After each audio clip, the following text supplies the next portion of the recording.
কোটা সংস্কার আন্দোলনের পর নৌকায় থাকা যাত্রীরা রীতিমতো বিপদে পড়েছেন। ফাঁস হচ্ছে একের পর এক গোমর। এমনই এক আলোচিত ঘটনা আলো আসবেই নামক হোয়াটসঅ্যাপ গ্রুপের বেশ কিছু স্ক্রিনশট, যা ঘুরপাক খাচ্ছে সোশ্যাল মিডিয়ায়।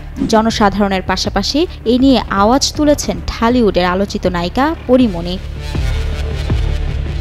আলোচিত হোয়াটসঅ্যাপ গ্রুপে ছিল একাধিক ঢালিউড তারকা।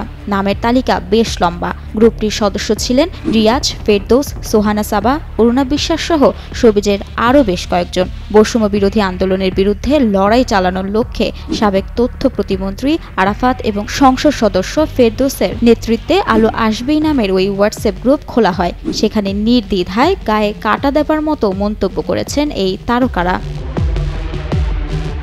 নিজেদের বানানো ওই গ্রুপে সদ্য বিদায়ী প্রধানমন্ত্রী শেখ হাসিনার বিরুদ্ধে আন্দোলনরত বিক্ষোভকারীদের ওপর গরম পানি ঢেলে দিতে বলেছিলেন অভিনয় শিল্পী অরুণা বিশ্বাস। এমন স্ক্রিনশট ফাঁস হওয়ার পর বিষয়টি নিয়ে ঝড় উঠেছে নেট দুনিয়ায়। অভিনয় শিল্পী থেকে শুরু করে নির্মাতারাও এর ঘটনায় সরব হয়েছেন। পাশাপাশি শাস্তিরও দাবি জানিয়েছেন তারা।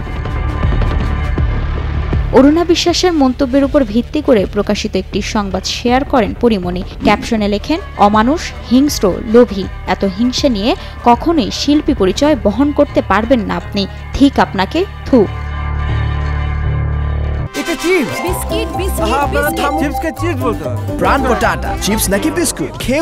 স্ক্রিনশটগুলো সামাজিক যোগাযোগ মাধ্যমে পোস্ট করেছেন জনপ্রিয় সাংবাদিক ও উপস্থাপক তানভীর তারেক ও নির্মাতা মোস্তফা সরওয়ার ফারুকী। দোষীদের বিচারের আওতায় আনার দাবিও জানান তারা।